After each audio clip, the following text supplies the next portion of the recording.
अध्यात्म और दूसरा हो जाएगा न्याय। एक हो जाएगा अध्यात्म और दूसरा हो जाएगा न्याय। फिर से जो नहीं लिख पाए वो लिखना, ठीक है। प्रथमान युग के शास्त्रों को कितने भागों में डिवाइड किया? कौन कौन से? चारित्र और पुराण। कर्णान युग के शास्त्रों को कितने भागों में डिवाइड किया? बोलो। एक जीव कर्म और दूसरा जैन भूगोल संबंधी। भूगोल, भूगोल। अच्छा, तीसरा बोलो। चरणान योग को अपन सब लोग कितने भागों में डिवाइड कर सकते हैं? 2 चरणानुयोग, ठीक है। एक हो गया अध्यात्म मिश्रित चरणानुयोग और दूसरा हो गया व्यवहार मिश्रित चरणानुयोग। और यदि हम सब लोग बोलो द्रव्यानुयोग के पास जाएं तो इनको कितने भागों में डिवाइड कर सकते हैं? 2। एक हो गया अध्यात्म और एक हो गया न्याय, ठीक है। एक कई जगह अध्यात्म भी और भावना ये भी लिखा हुआ है, लेकिन अध्यात्म और न्याय ये 2 तरह से हो गए। अच्छा, क्योंकि बात अपन सब लोगों को प्रथमानुयोग की मुख्यता से करनी है। प्रथमानुयोग में हमने कहा 2 तरह के होते हैं, एक तो चारित्र, जिसको चरित्र भी बोलते हैं, और एक होता है पुराण। आप सब लोगों ने नाम सुने होंगे। पुराण की जब चर्चा चलती है तो अपन सब लोग कहते हैं भैया हरिवंश पुराण, पद्म पुराण, आदि पुराण। बोलो ये सब पुराणों के नाम लेते कि नहीं लेते? और जब चरित्र की चर्चा चलती है तो बोलो अपन बोलते हैं प्रद्युमन चरित्र, श्रीपाल चरित्र, बोले कि भरतेश वैभव, ऐसे अलग अलग को भी हम सब लोग चरित्र के अंदर लिया करते हैं। कोई ऐसा है हमारी कक्षा में जो पुराण किसे कहते हैं और चरित्र ग्रंथ किसे कहते हैं? बोलो, इसको कौन समझा सकता है कि भाई साहब पुराणों में ये वर्णन है और चारित्र ग्रंथों में ये वर्णन है? बोलो स्वयं।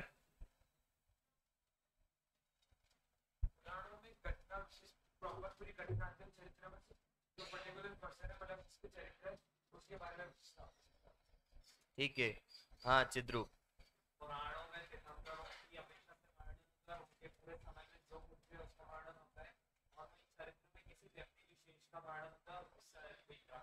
ठीक है, देखो यदि हम सब लोग पुराणों को आप सब लोग देखोगे तो आप एक चीज देखना, वो निश्चित काल खंड में उस समय जो जो महापुरुष हुए होंगे उन सब महापुरुषों के जीवन चरित्र का वर्णन उसमें आप सब लोगों को दिखाई देगा।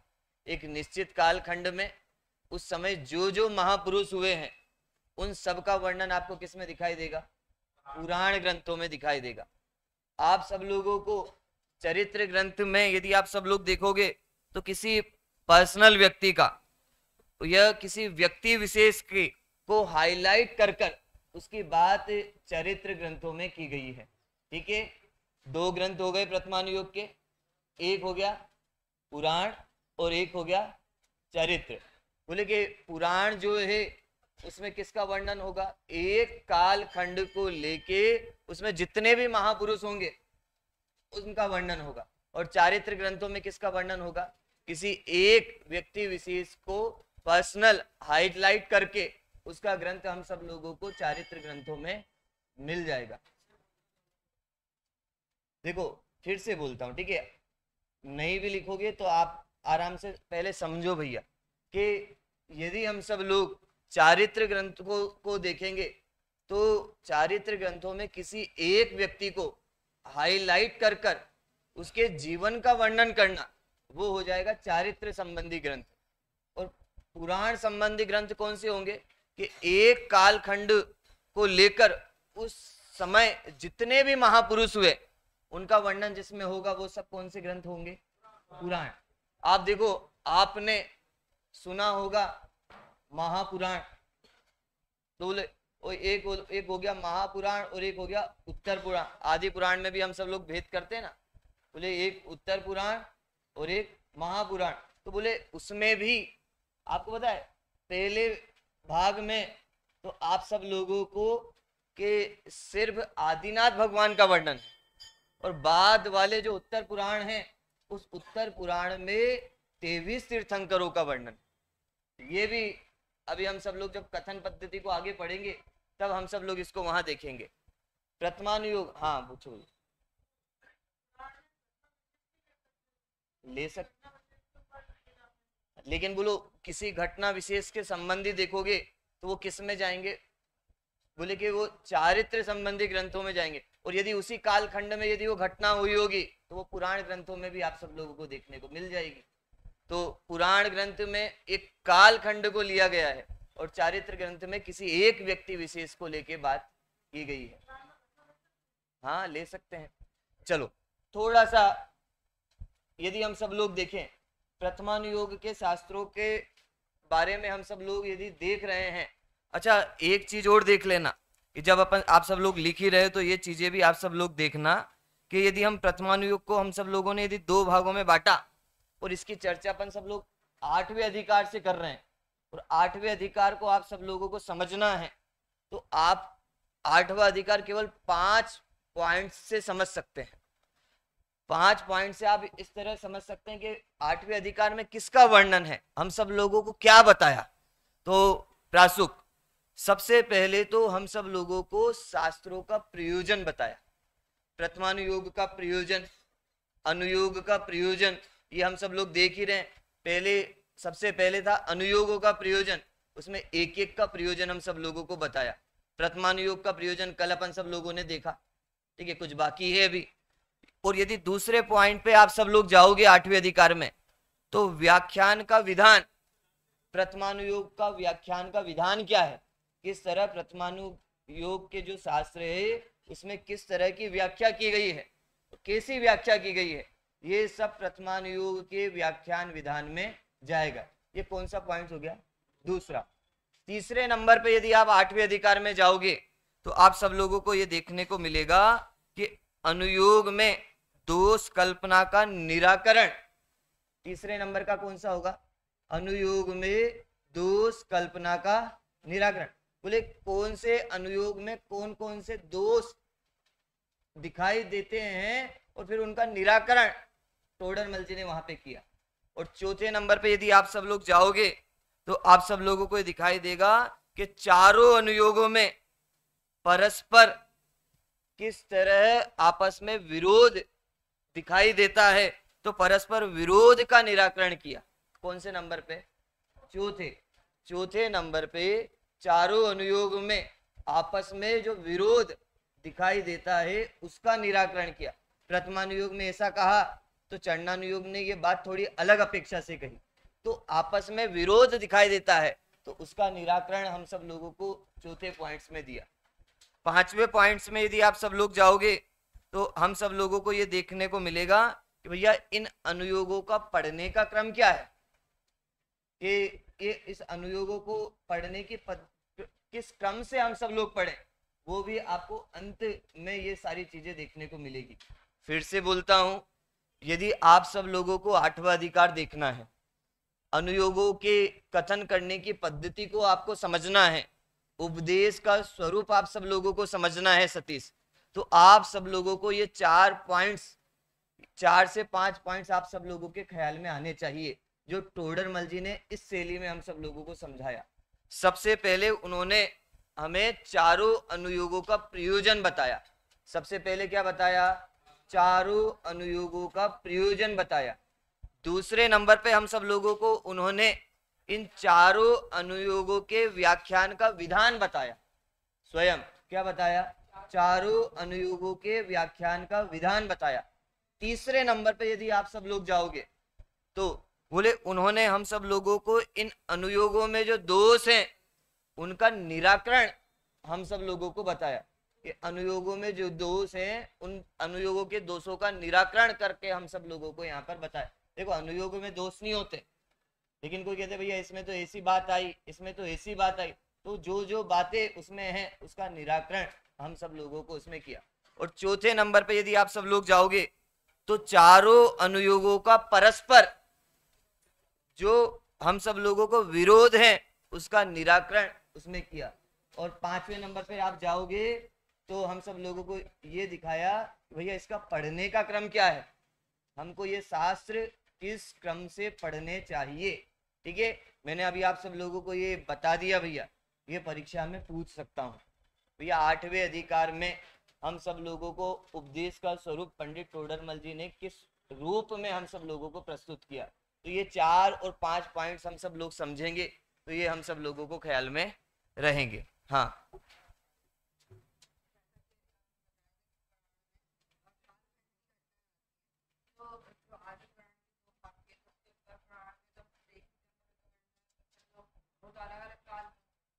Very good. बैठो, देखो एक चीज समझना कि प्रथमानुयोग के जो शास्त्र हैं, ये लिखने की जो परंपरा है, कल की कक्षा में अपन ने कहा था, ये बहुत बाद में लिखे गए। लगभग ये 6वीं और 7वीं शताब्दी से पहले आप सब लोगों को ये पुराण चरित्र, ये ऐसे ग्रंथ नहीं देखने को मिलेंगे। कुछ ग्रंथ जरूर, छुटमुट ग्रंथ आप सब लोगों को दिखाई देंगे। अच्छा, इन कथाओं की चर्चा शास्त्रों में थी कि नहीं थी? थी, लेकिन इनका वर्णन नहीं था। तो ये सारी चर्चाएं बाद में की। तो जैसे आदि पुराण और उत्तर पुराण में हम सब लोग देखते हैं भैया, एक तीर्थंकर का पहले ज्यादा वर्णन था और 23 तीर्थंकर का सबसे शॉर्ट में कर दिया। आप देखो कि एक तीर्थंकर का वर्णन ज्यादा और बाकी 23 का कम। इसका कारण था कि जो बात, क्योंकि देखो कोई भी तीर्थंकर हो, उन सबका जन्माभिषेक एक जैसे ही हुआ। उनके जीवन में जो 5 कल्याणक संबंधी चीजें हैं वो अधिकांश एक जैसी हैं, और कुछ यदि अलग होगी तो उन्होंने उनकी चर्चाएं आगे की। आप कभी पंच कल्याणकों में देखते होंगे, बोलो आदिनाथ भगवान का जिस तरह से पंच कल्याणक होता है, सिर्फ घटना को छोड़ दो, उनके जीवन में कोई घटना विशेष हुई हो तो उसको छोड़ दो, लेकिन सारे पंच कल्याणों की बोलो पूरी स्क्रिप्ट एक जैसी होती है कि नहीं होती? सोधर्म इंदु उतरता है, अभिषेक होता है, और बोले जन्म के समय इतने इतने रत्नों की वर्षा होती है। तो ये सारी चीजें एक जैसी है कि नहीं है? तो जब उन्होंने आदिनाथ भगवान के लिए वर्णन कर दिया तो बाद में उनको जरूरत नहीं पड़ी। तो बाद, क्योंकि पहला जिसने पढ़ लिया उसको बाद में जरूरत ही नहीं पड़ी, इसलिए 23 तीर्थंकरों का कम है और आदिनाथ भगवान का ज्यादा है। हाँ, कोई घटना हुई होगी तो उस घटना का वर्णन उन्होंने आगे के पुराण में किया है। ठीक है, अब देखो प्रथमानुयोग के जो शास्त्र हैं, इनके प्रयोजन की कल जब अपन सब लोगों ने बात की, तो प्रथमानुयोग के प्रयोजन की बात हम सब लोगों ने की, और हम सब लोगों को ये समझ, एक चीज और मैं पहले बता देता हूँ। देखो प्रथमानुयोग के जो शास्त्र है ना, वो पढ़ने में सरल है लेकिन लिखने में बहुत कठिन है। फिर से बोलता हूँ, प्रथमानुयोग के जो शास्त्र हैं वो आप सब लोगों को ऐसा लगता है कि भैया ये तो बहुत सरल है, इसको कोई भी पढ़ सकता है, लेकिन ये शास्त्र, प्रथमानुयोग के शास्त्र लिखने में उतने ही कठिन है। बताओ क्यों? सोचो थोड़ा सा। इसलिए कठिन है क्योंकि आप देखो, जो बात जैसी हो उसको तो वैसा का वैसा लिखा जा सकता है। आत्मा की चर्चा करनी हो तो आत्मा के बारे में जैसा है वैसा के वैसी चर्चा लिखी जा सकती है। बोलो कर्णानुयोग के शास्त्र लिखने में आसानी है कि भैया जो सैद्धांतिक बात होगी कि इस कर्म के उदय में ऐसा होगा, ये ऐसा होगा, वैसा होगा, तो बोलो लिखने में कोई दिक्कत नहीं है। चरणानुयोग की बातें जो जो जीवों को पालन करने योग्य हैं, बोलो वैसी की वैसी बातें चरणानुयोग के शास्त्रों में लिखना आसान है। लेकिन प्रथमानुयोग के शास्त्र, बोले कि प्रथमानुयोग के शास्त्र, उसमें अपनी मौलिक बातें, मौलिक विचार ये ज्यादा है। बोलो कहानी वो की वही रहेगी, लेकिन बोलो लिखने वालों की बुद्धि के अनुसार वो अपने हिसाब से वो बात हम सब लोगों को प्रथमानुयोग के शास्त्र में कहेगा। घटना वही है, लेकिन बोलो लिखने वाला उस घटना को अलग अलग रूप में हम सब लोगों के सामने प्रस्तुत। अच्छा, घटना बदलेगा नहीं प्रथमानुयोग के शास्त्र में, लेकिन कहने का तरीका सब लोगों का अलग अलग होता है। तो बस प्रथमानुयोग जो है वो लगता है हम सब लोगों को बहुत सरल है, लेकिन लिखने में उतना ही कठिन है। तो हम सब लोगों को प्रथमानुयोग, कुछ लोग सोच, और प्रथमानुयोग में बोलो उसको तीनों अनुयोगों को भी सामने रखना पड़ता है कि नहीं पड़ता? तीनों अनुयोगों को उसको अपने सामने रखना पड़ता है। प्रथमानुयोग जब लिखे जाएंगे तो बोलो चरणानुयोग को भी आधार रखना पड़ेगा, कर्णानुयोग को भी आधार रखना पड़ेगा, और द्रव्यानुयोग को भी आधार रखना पड़ेगा कि नहीं पढ़ना पड़ेगा? बोलो उनको तीनों बातों को सामने रखना पड़ेगा, तब जाके प्रथमानुयोग के शास्त्रों को लिखा जाता है। कभी कभी हमारे साथ ऐसा होता है कि नहीं होता कि यदि हम सब लोगों को यदि प्रवचन कर, आप जब आगे की कक्षाओं में जाओगे तो आपको कहेंगे कि आपका प्रवचन है, तो कोई दिक्कत नहीं, कर लेंगे प्रवचन। लेकिन यदि कोई कह दे कि आपकी संगोष्ठी है, 5 मिनट बोलना है, बोलो 5 मिनट बोलने में तकलीफ होती कि भैया 5 मिनट बोलना कठिन काम है, और वो 1 घंटे बोलना आसान काम, क्योंकि 5 मिनट में मुझे भैया क्या क्या बोलना। ऐसे मुझे तो ये पता था कि भैया ये घटना हुई, लेकिन इस घटना को मैं अपने शब्दों में पिरोऊं, मैं इस तरह से इस घटना को रखूं कि लोग इसको पढ़े, तो बोलो ये काम के। और बताए प्रथमानुयोग जो है, वो प्रथमानुयोग के शास्त्र हम सब लोगों को वीतरागता की ओर बढ़ाते हैं। ये हम सब लोगों के राग को घटाते हैं, राग को दूर करने का काम करते हैं। बोलो बात राग से ही प्रारंभ करेंगे, लौकिक कथाओं से बात प्रारंभ करेंगे, लौकिक चर्चाओं से बात करेंगे, लेकिन बाद में कहेंगे भैया ये काम की नहीं है। आप बोलो कभी कभी ऐसा होता है कि पता है प्रथमानुयोग कैसे शास्त्र हैं? प्रथमानुयोग ऐसे ही शास्त्र हैं भैया, किसी को लड्डू बहुत पसंद हो, तो लड्डू पसंद हो तो उसके सामने 1-2 लड्डू नहीं रखते, बोले कि भैया पूरा ही लड्डू का डब्बा रख देते, भैया तुझे जितने खाने हो उतने खा। बोले तू खा खा के परेशान हो जाएगा और उसके बाद तू क्या करेगा? छोड़ देगा। ऐसे ही बस प्रथमानुयोग के शास्त्र भी बिल्कुल वैसे ही हैं। अच्छा तुझे लौकिक चीजों में मजा आता है ना, राग की कथाओं में मजा आता है ना, ले भैया सुन, और उसको सुनाएंगे, और जब वो पूरी सुनेगा तो बाद में उससे कहेंगे भैया देखो इस राग को भी छोड़ो और कहाँ पे जाओ? वीतरागता के मार्ग में आगे बढ़ो। बोलो उसको राजा महाराजाओं को दिखाएंगे, सारी चीजों का वर्णन प्रथमानुयोग के शास्त्रों में करेंगे, और अंत में कहाँ पे लाके डाल देंगे? वीतरागता की ओर हम सब लोगों को लाके डाल देंगे। ठीक है, इतनी बातें तो भैया हम सब लोगों ने अभी जो मुझे मुख्य बातें प्रथमानुयोग के संबंध में करनी थी वो बातें हम सब लोगों ने की। देखो कल अपन सब लोगों ने पढ़ा था प्रथमानुयोग का प्रयोजन। ठीक है, ये प्रथमानुयोग के शास्त्र मेरे किस लिए लिखे गए हैं, इनसे मुझे क्या मिलेगा, ये हम सब लोग देख रहे थे। तो हम सब लोगों ने देखा था कि प्रथमानुयोग में 3 तरह के प्रयोजन की मुख्यता है। सबसे पहले संसार की विचित्रता, दूसरे नंबर पे पुण्य पाप का फल, और तीसरे नंबर पे बोले तीसरे नंबर पे क्या है? अरे महंत पुरुषों की प्रवृत्ति। ये 3 पॉइंट्स हम सब लोगों ने देखे थे। फिर उसके बाद हम सब लोगों ने ये देखा था कि भैया ये जो प्रथमानुयोग के जो शास्त्र हैं, ये प्रथमानुयोग के जो शास्त्र है ये तुच्छ बुद्धियों को समझाने के लिए ये अनुयोग है।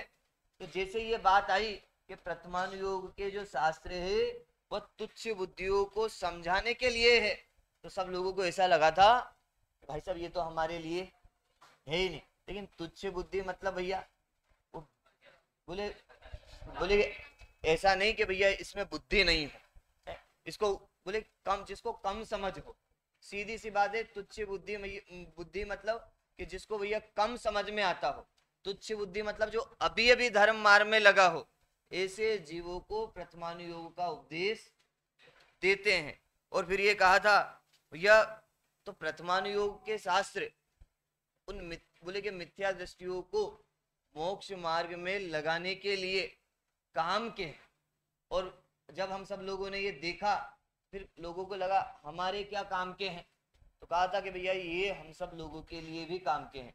और टोडर में ने कहा था जिन जीवों को तत्व ज्ञान हुआ हो, अगला पैराग्राफ था, जिन जीवों को, इसको आगे बढ़ाना थोड़ा सा, जिन जीवों को तत्व ज्ञान हुआ हो पश्चात इन प्रथमानुयोग को पढ़े सुने तो उन्हें यह उसके उदाहरण रूप भाषित होते हैं।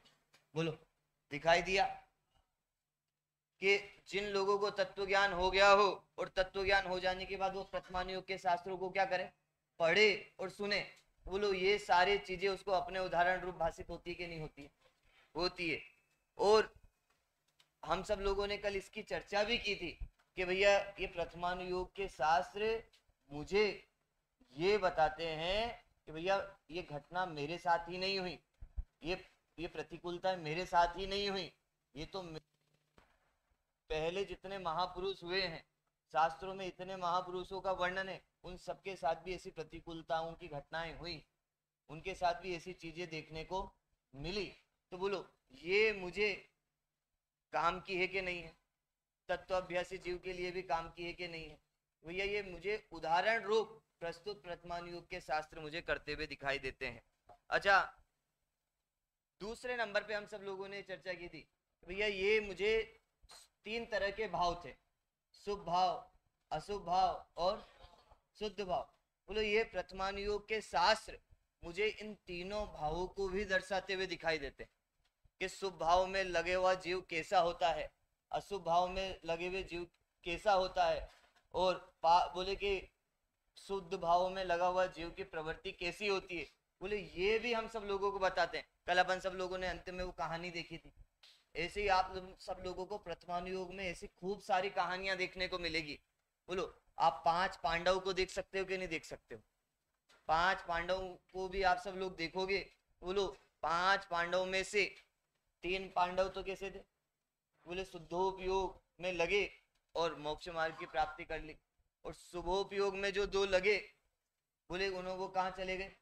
बोले सर्वार्थ सिद्धि चले गए। और बोलो उनके ऊपर जिसने उपसर्ग किया बोले वो दूसरी गति में चले गए।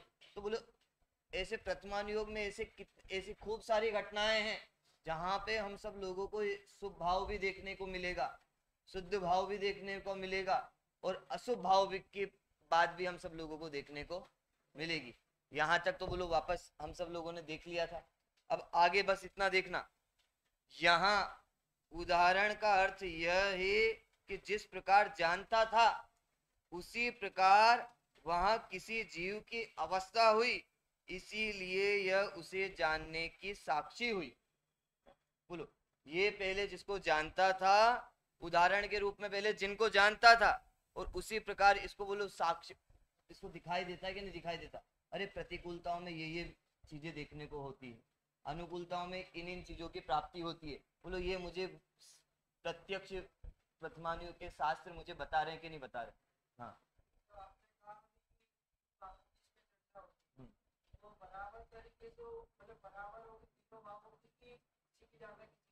नहीं, तीनों की अलग अलग होगी। और देखो किसी की कम हो सकती है, किसी को ज्यादा हो सकती है। अभी हम सब लोग आगे पढ़ेंगे ना, तो जिसको जो हाईलाइट करना हो, जिस भाव की मुख्यता रखनी हो, वो उसका वर्णन उतना ज्यादा करेगा। आप देखो ऐसे खूब सारे शास्त्र हैं, जैसे वीरसेन, आचार्य वीरसेन ने धौला ग्रंथ लिखा, तो उसी समय आचार्य जयसेन भी हुए, तो एक पार्श्व अभ्युदय नाम का एक ग्रंथ लिखा हुआ है। उसमें यदि आप भगवान पार्श्वनाथ के बारे में पढ़ोगे तो आप लोगों को देखने को मिलेगा कि भगवान पार्श्वनाथ पे जो उपसर्ग हुआ, उस भगवान पार्श्वनाथ पे जब उपसर्ग हुआ, उस समय जो कमठ ने उपसर्ग किया उसकी चर्चा तो उन्होंने 4-5 लाइन में ही कर दी, उसकी चर्चा ही नहीं की, बस थोड़ी सी चर्चा की और आगे बढ़ गए। लेकिन वो उपसर्ग करने वाले जीव के मन में क्या क्या चल रहा था, उसके परिणाम कैसे चल रहे थे, और बोले कि क्या उपसर्ग किया वो तो बहुत कम बताया, लेकिन उसके परिणामों में क्या चल रहा था, बोलो इस बात की चर्चा ज्यादा की। तो ये तो लिखने वाले के ऊपर है कि उसको किसको हाईलाइट करना, उसको किस चीज को बताना। आपको वर्तमान युग के शास्त्र ऐसे दिख जाएंगे कि भैया वर्णन तो इसका था और कर किसके रहा है, बोले इस बात का वर्णन आप सब लोगों को कर रहे हैं। तो आप सब लोगों को ऐसा वर्णन आप सब लोगों को दिखाई देगा। देखो फिर से, यदि मुझे कोई चीज प्रत्यक्ष, हमारे हाथ में कोई चीज प्रत्यक्ष आ जाए तो बोले मुझे उस पर ज्यादा भरोसा होता है कि नहीं होता?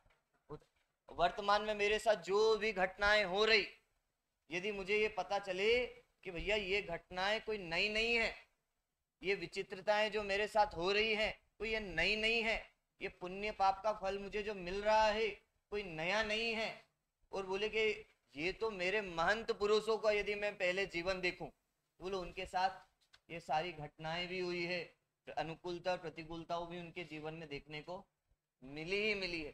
तो बोलो मुझे प्रत्यक्ष साक्षी भाव होता है कि नहीं होता है? वर्तमान युग के शास्त्रों को पढ़ने से होता है। अब आगे देखो, तथा जैसे कोई सुबट है वह सुबटों की प्रशंसा और कायरों की निंदा जिसमें हो, ऐसी किन्हीं पुराण पुरुषों की कथा सुनने में सुबटपने में अति उत्साहवान होता है। जैसे कोई सुबट मतलब कोई योद्धा हो, तो कोई योद्धा हो तो वह योद्धा की बात चले, कोई युद्ध की बात चले तो बोले उसको सुनने में मजा आता है कि नहीं आता, बोले उसको अच्छा लगता है कि नहीं लगता। बोले युद्ध के मैदान की चर्चा हो और युद्ध पे लड़ाई ऐसे होते हैं, झगड़े ऐसे होते हैं, बोले उसको सुनने में मन लगता है कि नहीं लगता, अरे लगता है। और बोलो वहां पे कायरों की निंदा हो तो उसको अच्छा लगेगा नहीं लगेगा, लगेगा। ऐसे किन्हीं पुराण पुरुषों की कथा सुनने में सुवट पने में अति उत्साहवान होता है, उसी प्रकार धर्मात्मा है वह धर्मात्माओं की प्रशंसा और पापियों की निंदा जिसमें हो, ऐसे किन्हीं पुराण पुरुषों की कथा सुनने में धर्म के प्रति उत्साहवान होता है। देखो मैं इसकी व्याख्या कम कर रहा हूं, लेकिन क्योंकि इतना सरल है कि आप सब लोगों को समझ में आएगा। ठीक है, इसमें इतनी सी बात हम सब लोगों को कही कि भैया जिस जीव की जिसमें रुचि हो, यदि उसकी वो उसके सामने वो बात की जाए तो वो बहुत अच्छे से सुनता है। बोलो मैं यदि आप सब लोगों के बीच में क्रिकेट की बात करूं तो आप लोग बहुत अच्छे से सुनोगे। और बोलो आज आप लोग थोड़ा सा देखो, आज से पहले सन बोले वो 1983 से पहले भारत में कोई क्रिकेट देखता भी नहीं था, बोले कि किसी को पसंद नहीं था। लेकिन बोलो जब वर्ल्ड कप जीते, बोलो उसके बाद सब लोग देखने लगे कि नहीं देखने लगे। अरे इतना छोड़ दो, पहले कपिल देव को कोई नहीं जानता था, लेकिन जैसे ही उसने वर्ल्ड कप जिताया, बोले उसके बाद कपिल देव को सब जानने लगे कि नहीं जानने लगे। अरे कितने लोगों ने अपने बच्चों का नाम कपिल देव रख दिया, और कितने लोगों ने सारे, और उसके बाद बोलो हमेशा इतना होता है कि नहीं होता भैया, किसी को राजनीति पसंद हो और राजनीति की बात की जाए तो बोले बहुत प्रेम पूर्वक और बहुत मजा आता है उसको सुनने में। तो ऐसे ही टोडरमल जी भी हम सब लोगों से ये कह रहे हैं, उसी प्रकार उसको भैया जो बात पसंद हो वो बात बताई जाएगी। और वो बात बताते बताते, जैसे कहा जाता है ना भैया किसी को कड़वी दवाई देनी हो तो बोलो बोलो उसको कड़वी दवाई भी उस पतासे के अंदर डाल के दे दी जाती है। आज थोड़ा जमाना बदल गया, आज दवाई कड़वी हो तो उसके ऊपर फ्लेवर लगा देते हैं अलग अलग, पता ही नहीं चलता कि भैया दवाई कड़वी है कि कैसी, लेकिन उनको देनी होती है तो वो दे देते हैं। ऐसे ही बोले जिसको जो बात यदि प्रशंसा करनी हो ना, वो बात हम सब लोगों के सामने, बोलो जिसको एक अंग 8 अंग होते हैं, 8 अंगों में बोलो सम्यक दृष्टि है, उसको 8 अंग होना जरूरी है कि नहीं है। लेकिन बोलो एक अंग के मुख्यता से बात करते हैं कि नहीं करते, करते हैं। और बोले एक अंग में जो प्रसिद्ध हुआ उसकी कहानी हम सब लोगों को सुनाएंगे, और उसकी कहानी हम सब लोगों को सुनाएंगे और उस अंग को हाईलाइट करके अपनी बात रख देंगे। एक ग्रंथ है धर्म परीक्षा, कोटा से प्रकाशित ग्रंथ है, आचार्य अमित गति का है। तो बोलो उस ग्रंथ में बोले 2 मित्र थे, एक मित्र जो था वो दूसरे मित्र को धर्म मार्ग में लगाना चाहता था, वो गलत मार्ग में लगा हुआ था, कुमार्ग में लगा हुआ था। तो उसको धर्म मार्ग में लगाने के लिए वो उस पूरे ग्रंथ में 10 कहानियां सुनाता है मूर्खों की, और 10 मूर्खों की कहानियां सुनाता है। और उस मूर्खों की कहानियों में वो यही बताता है, भैया तू इनको मानता है ना, इनको पूजता है ना, बोलो इनका स्वरूप ये है, अब इनको क्या कर, इनको छोड़। बोलो एक कहानी नहीं सुनाता, कितनी कहानियां सुनाता है, 10। ऐसे ही प्रथमानुयोग के शास्त्र है भैया, वो प्रारंभ भले किसी से भी करेंगे, लेकिन उनको जिस बात पर जोर देना होगा उस बात को हम सब लोगों के सामने वो रखेंगे। ये ही हमारे प्रथमानुयोग के शास्त्र की शैली है। बोलो यदि चोरी छुड़वानी है तो उन्होंने प्रारंभ किया वो अंजन चोर से, और बोलो वो अंजन चोर की उन्होंने कहानी सुनाई, लेकिन उनको बनाना क्या था, निरंजन बनाना था, उनको भगवान बनाना था। लेकिन बोलो उनको मुख्य उद्देश्य उस कहानी का ये था कि भैया चोरी करवाना छुड़वाना। ऐसे ही ये देखना, यदि हम सब लोगों को बोलो सतियों की कहानियां सुनाई जाती, सतियों की कहानियां पढ़ाई जाती है, तो बोलो क्यों सुनाई जाती है, भैया सील की मर्यादा, उन सब चीजों का वर्णन हो, बोले हमारे यहाँ स्त्रियां इस तरह से होती है वो बताना था। बोलो उनकी कहानी हम सब लोगों को सुनाई जाती है, और जिस बात को मुख्य करना था उस बात को मुख्य किया जाता। अब प्रथमानुयोग की कोई भी कहानी देख लो, उसमें उस कथानक जिसने कहानी लिखी है, ये कहानी जिसने बताई है, वो किसी न किसी चीज को मुख्य रखेगा और उस चीज को मुख्य रख के वो बात करेगा, उसका उद्देश्य होगा भैया इसको छोड़ूं। आपको ऐसी कहानियां दिखेगी भैया जिसमें हिंसा की चर्चा हो, और बोले वो कहानी वैसे चालू करेंगे और लास्ट में कहेंगे भैया ये हिंसा मेरी किसी भी काम की नहीं। ठीक है, तो देखो इतनी बात तो हम सब लोगों ने इसमें देखी।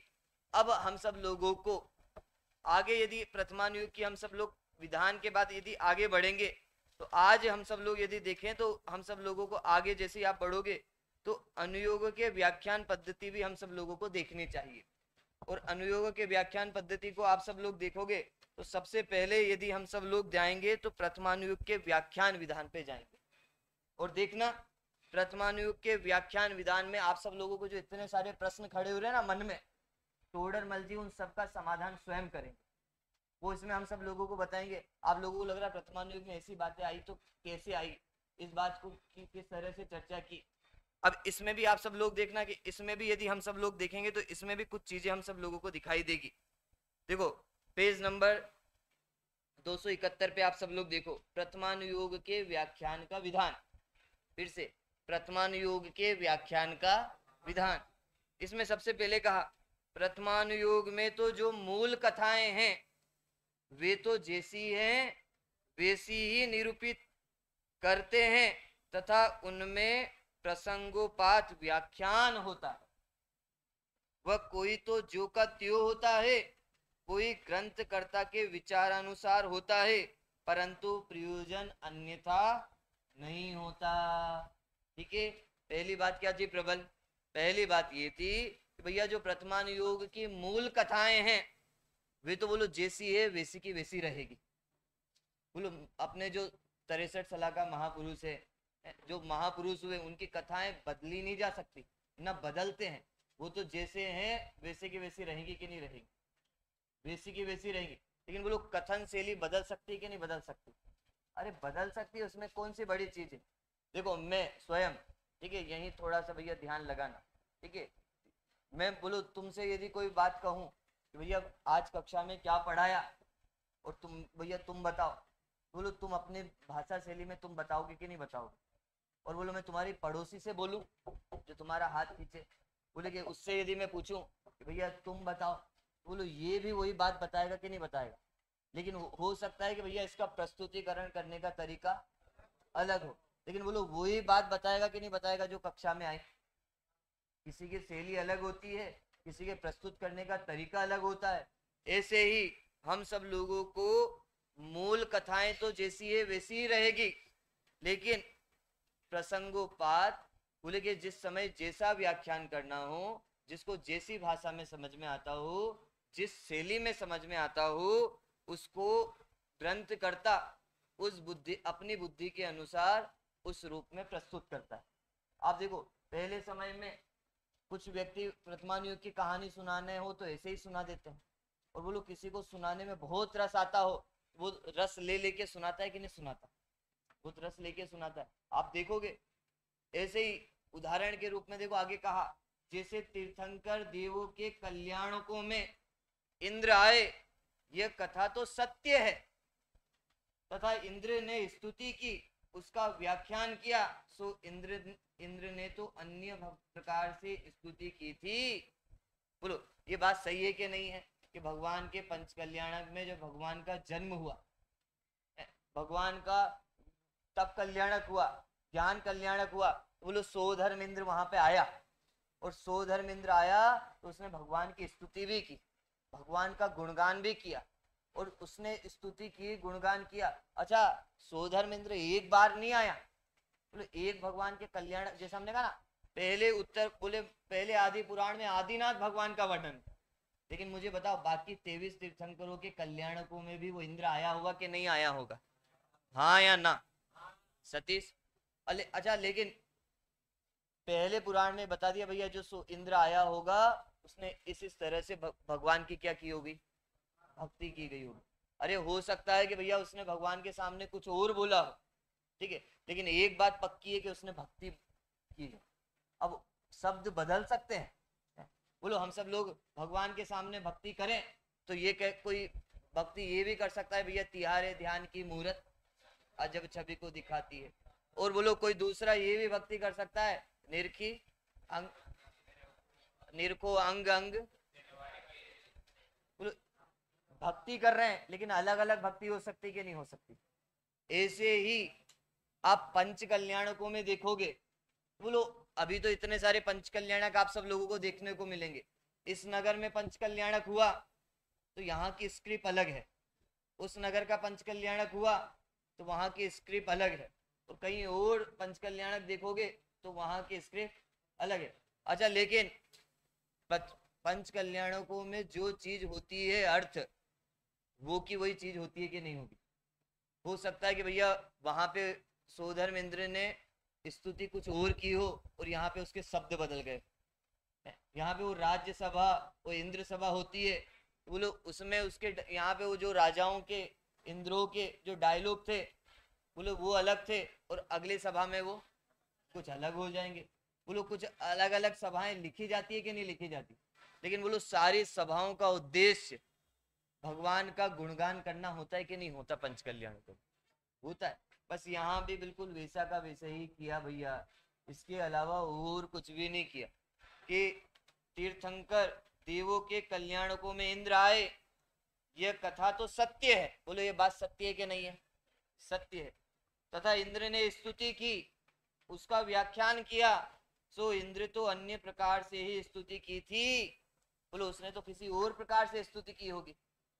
हम सब लोग देखते कि नहीं देखते कि भगवान महावीर के जीवन में भी हम सब लोग देखते हैं कि बोलो वो इंद्रभूति गौतम जो है वो कि वहां पे जब वो थे तो उस समय बोलो सोधर्म इंद्र वो वेश बना के बदल के गए, और उस समय उनने वहां पे वो छंद बोला, त्रेकाल्य द्रव्य सटकम नवपद सहितम जीव सटकाय लेस्या। अब मैं आप सब लोगों से पूछता हूँ, बोलो क्या यही छंद होगा क्या? क्या यही होगा क्या? हाँ, लेकिन ऐसी कुछ बातें उसने पूछी होगी, ठीक है, जरूरी नहीं है कि ये छंद होगा, लेकिन इस तरह से उसने ये पूछा होगा भैया ये पंचास्ती क्या है, द्रव्य क्या है, बोले ये कर्म क्या है, ये सारी चीजें उसने पूछी होगी कि नहीं पूछी होगी। बस ऐसे ही यहाँ पे समझना कि सो इंद्र तो अन्य प्रकार की स्तुति की थी, और यहाँ ग्रंथकर्ता ने अन्य प्रकार की स्तुति करना लिखा है। अब हम सब लोगों के मन में एक प्रश्न खड़ा होगा, ये तो गलत बात हो गई, वहां कुछ और किया था और यहाँ कुछ और कर दिया, यह प्रमाणित कैसे रहेगा? देखो टोडरमल जी आगे कहीं, परंतु स्थिति रूप प्रयोजन अन्यथा नहीं हुआ। लेकिन भैया जो प्रयोजन था वो अलग नहीं हुआ, ये समझना। बोलो जो प्रयोजन था स्तुति करना, प्रयोजन था भगवान के गुणों का व्याख्यान करना, बोलो वो बदला क्या? बोले वो तो बदला ही नहीं। बोले गलत तब होगा जब हमारा प्रयोजन बदल जाए। बोले हम सब लोग करने के लिए गए थे कुछ काम, और बोले करके आ गए कुछ उल्टा ही दूसरा काम। बोले तो फिर वो कहेंगे भैया तूने तो काम ही बिगाड़ दिया। लेकिन बोलो मैं यदि किसी काम करने के लिए गया हूँ और बाद बीच में बोलो मैंने जैसे काम करना था वैसा नहीं किया, किसी दूसरी तरीके से कर दिया, बोले इसमें किसी को कोई दिक्कत होगी क्या? तो किसी को कोई दिक्कत नहीं है। तो यहाँ भी कहा स्तुति रूप प्रयोजन अन्यथा नहीं हुआ, तथा परस्पर किन्हीं के वचनालाप हुआ, वहां उनके तो अन्य प्रकार अक्षर निकले थे। यहाँ ग्रंथकर्ता ने अन्य प्रकार से कहे, परंतु प्रयोजन एक ही दिखलाते हैं। बोलो प्रयोजन एक दिखला रहे कि नहीं दिखला रहे? आप देख लेना प्रथमान योग के शास्त्रों को पढ़ते समय ये कई लोग, आप भरत चक्रवर्ती की कहानी इस ग्रंथ में पढ़ोगे तो कुछ ऐसी है, किसी दूसरे ग्रंथ में भरत चक्रवर्ती के बारे में पढ़ोगे तो कुछ थोड़ी अलग बताई। लेकिन बोलो भरत चक्रवर्ती के जीवन में जो घटना हुई उस घटना को बताया जाएगा कि नहीं बताया जाएगा? हो सकता है कि भैया कोई किसी घटना को हाईलाइट कर दे और कोई किसी घटना को कम कर दे। ऐसे ही तथा नगर वन संग्रामाधिक के नामाधिक तो यथावत ही लिखते हैं, और वर्णन हीनाधिक भी प्रयोजन का पोषण करता हुआ निरूपित करते हैं इत्यादि। इसी प्रकार से जानना। वो कह रहे हैं भैया भगवान महावीर का जो जन्म जिस जगह हुआ, बोलो उस नगर, उस जिस जगह जन्म हुआ उस नगर का वर्णन होगा कि नहीं होगा? वैसा का वैसा होगा। अच्छा नाम वैसा का वैसा होगा कि नहीं होगा? नाम भी वैसा का होगा। उनके जीवन में जो घटनाएं हुई, बोलो वो भी वैसी की वैसी होगी कि नहीं होगी? होगी। हो सकता है कि शब्द बदल जाए, हो सकता है कि बोलने का तरीका बदल जाए, लिखने का तरीका बदल जाए, लेकिन प्रयोजन बदलने वाला नहीं है। और देखो आगे और भी कहा, तथा प्रसंग रूप कथा भी ग्रंथ करता अपने विचारानुसार कहते हैं, जैसे धर्म परीक्षा में मूर्खों की कथा लिखी है। अभी मैंने कहा ना, जैसे धर्म परीक्षा है तो उसमें किसकी कथा लिखी है? मूर्खों की कथा लिखी है। सो वही कथा मनोवेग ने कही थी। ऐसा नियम नहीं है, परंतु मूर्खपने का पोषण करने वाली कोई कथा कही थी, ऐसे अभिप्राय से पोषण करते हैं, उसी प्रकार अन्यथा जानना। ठीक है, क्या बोला भैया? अपन सब लोगों ने आज थोड़ा पढ़ने का काम ज्यादा किया, लेकिन मैंने इसलिए आप सब लोगों के बीच में आज पढ़ने का काम ज्यादा किया कि आप सब लोग भी थोड़ा सा इसको पढ़ो और देखोगे। नहीं तो आप सब लोग, मैं जो बोलूंगा उसको लिखोगे, उसके आप सब लोगों के मन में भी बहुत सारे प्रश्न प्रथमानुयुग के संबंध में खड़े होंगे। जैसे अभी हम सब लोग आगे बढ़ेंगे ना, कि भैया प्रथमानुयुग के शास्त्र प्रमाणिक है कि नहीं है, प्रथमानुयुग की घटनाएं हम सब लोग उनको वास्तविक माने कि नहीं माने, ऐसे खूब सारे प्रश्न हम सब लोगों को मन में खड़े होंगे। यदि आप सब लोग टोडरमल जी के ये प्रश्न, ये पूरे पैराग्राफ देखोगे, तो आपको स्वयं इसका समाधान हम सब लोगों के सामने मिलेगा ही मिलेगा। तो ये सारी चर्चा है। देखो एक प्रश्न अभी अगला तुरंत खड़ा हम सब लोगों के सामने हो जाएगा कि अयथार्थ कहना तो जैन शास्त्र में संभव नहीं है। क्या आप ऐसा हुआ ही नहीं था और आप ऐसा कह रहे हो, ये तो जैन शास्त्र में संभव नहीं है। तो फिर ऐसा कहा क्यों? तो उसका वर्णन टोडरमल जी कहेंगे, उसकी चर्चा अपन आगे कल करेंगे।